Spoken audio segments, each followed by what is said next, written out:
Ito na po, continuation ng ano. Makapansin nyo dito may sunset. Sunset palubog, di ba? Okay, sunset to. Ang ganda ng sunset to.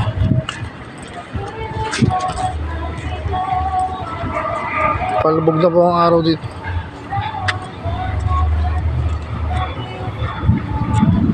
Yung pinupuntahan ng mga tao dito, yung palubog na araw.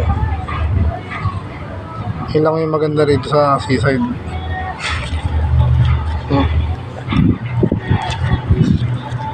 Pag tinatawa-tawa mo na. Yun, maganda rin view nun. Narinig ka na. Bakit? Tingnan ko yung araw.